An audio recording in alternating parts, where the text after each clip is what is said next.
Sweet. So my name's Chris Wood. I know you use this one because I can't stand still too much like this. So I'm a learning designer from the University of Portsmouth. So I'm part of a team of learning designers, and we're within CADI, which is Centre of Academic and Digital Innovation. Whew, put that one out of the way. So don't ask me to say that again because I won't remember it, but I put it at the bottom there. So we've done a pilot study this year on alternate assessments, and it's been interesting to say the least. So we're going to share some thoughts, share some ideas around it today. So the aim of the session here today, so I've got 20 minutes or so, and then I'll take some questions afterwards. So we're going to have a look at some of the rationale behind this. Why did we actually choose to do this? I'm going to use some real life examples, show you some of the outcomes as well as that, and then some of the lessons that we are starting to learn. So our students are learning, but we're also learning as well. And I think as educators or as professional service staff, that sometimes we forget that we're also learners. And that's part of the journey, and that we go on this journey with our students together. Oops, there we go, too keen on the old clicker. So, this is the pilot study. So that was our one goal with this, to enable our students to demonstrate achievement. So again, really interesting hearing some colleagues' discussions earlier around how we demonstrate achievement and how we show that understanding of students, but outside of traditional assessment norms and practices. I'm going to say a controversial statement: not everything has to be assessed by an essay. Okay, and I say that in some parts of our university, and then academics run out the door. I say that in other parts of our university, and then academics come flooding towards me. So this was one of the things that we kind of had to, as one of the challenges of this, and hopefully it's come out with some really good ideas from here. So we set some objectives for this pilot on here. So as a team of learning designers, so we often work with academics all across the whole university to redesign their assessments. So to have a look at how they're teaching, what they're doing in the classroom, what does learning look like in their classroom on there. From a summative point of view, we look at assessments, we look at formative assessments as well. But we wanted to create this idea of innovation, sort of authentic assessment. Our team always uses this approach of, what does it look like in industry? So if we're telling students to write a 3,000-word essay, that's amazing, cool. Loads of skills that you can get from that. Is that what happens in industry? And then we can use that as a starting point of discussion from there. That's part of this alternate assessment pilot that we did.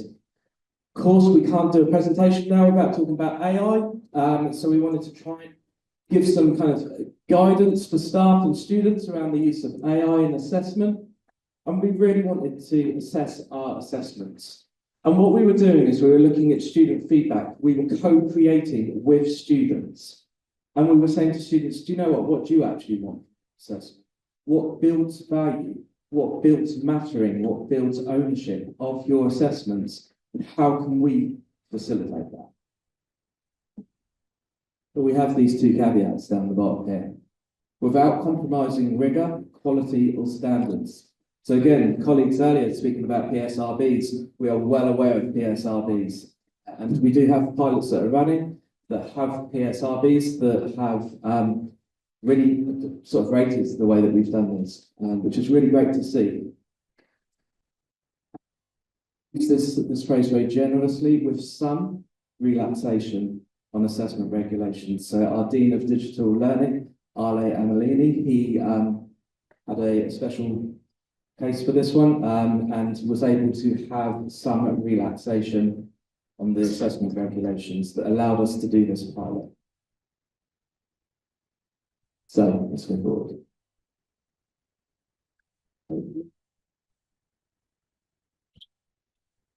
Oh, okay, cool, okay. So recruitment, so how do we do this? So we put out an open application to academics and said, hey, do you want to sign up for this? It's going to be really cool, it's going to be really innovative. And then we had a flood of responses, which was great. So we invited all of these academics into, we did 3 workshops where we basically said to them, this is what we want to do. Do you want to join in? No ideas are off the table at this point here. So we're really, really lucky that we have a team of 7 learning designers across the whole university that I work within. So a learning designer was then assigned to that academic as a one-on-one support to take them through the whole process on that.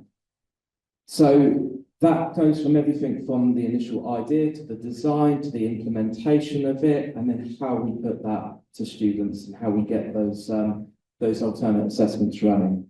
So currently there's over 20 alternate assessments that are running within the university, but it's important to state as well that students don't have to take this. It's an option for students. So I'll talk through some examples in a bit, but students can still take the original assessment if they want to, but they can also do the alternate assessment on there.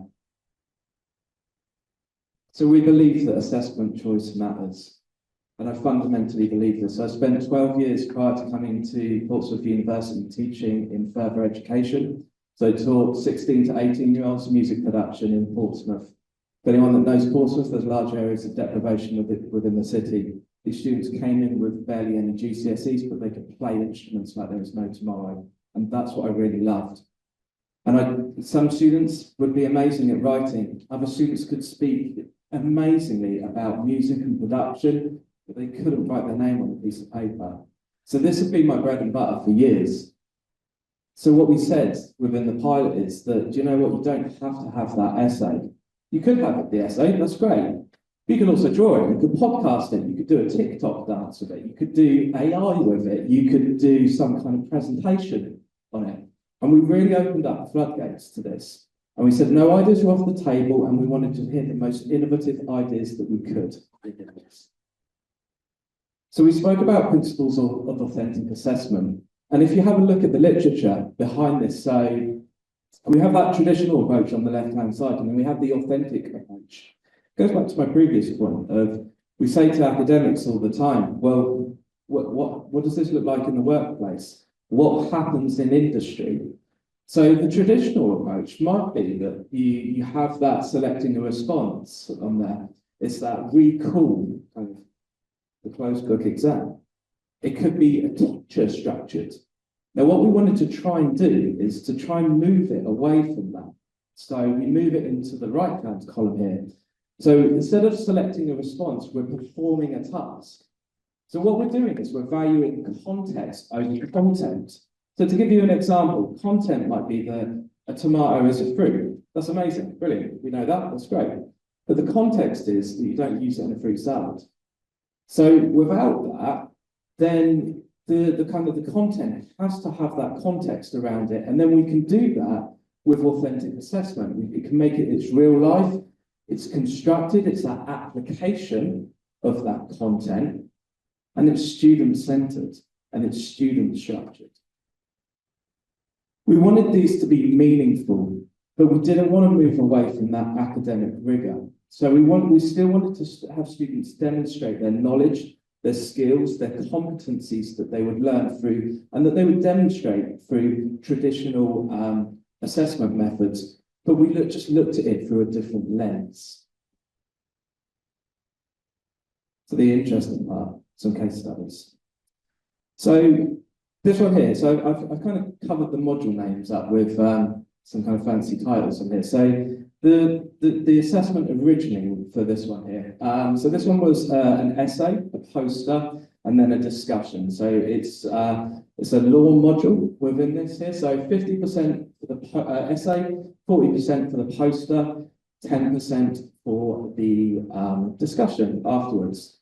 So the alternate that students were offered, remember that they opt into this, so they don't have to choose this.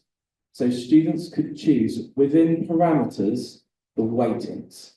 So if you were really, really good at essay writing and that you really thrived within essay writing, you could weight the essay higher with it. If you're like me, not really that great at essay writing, but can talk quite nicely, I can put the discussion higher, and I can put the poster higher as well. So students were given a range of options within this, and we've seen a really, really positive response from this one. So students, for assessors, what they can actually do is they can work out what the kind of the optimum weighting is for the kind of module afterwards. But we can also see where students want to put the weightings. What did students prefer? So did they prefer that the essay was kind of half of the whole module there, or did they want to have slightly less weighting? So this one also has ethical approval. So I'm part of the team that's involved in the research behind this. And what we're going to have a look at is how well did students choose? So did girls choose better than boys? Did advantaged students choose better than disadvantaged students on that? So that's a really lovely piece of research that will come out of this alternate assessment pilot. And we're just starting to get some early bits of data coming through from this one. So this one here is working within our music department here. Again, something that's really close to my heart on here. So the original assessment, so the students produced a practical artifact. So in this case, they produced an audio plugin, and then they would have had to produce a written report. Now, I've worked in the music industry for probably about 5 or 6 years before getting into education properly, and I've never had to write a report like that. And this was the idea behind this one, is that we really wanted to make it authentic.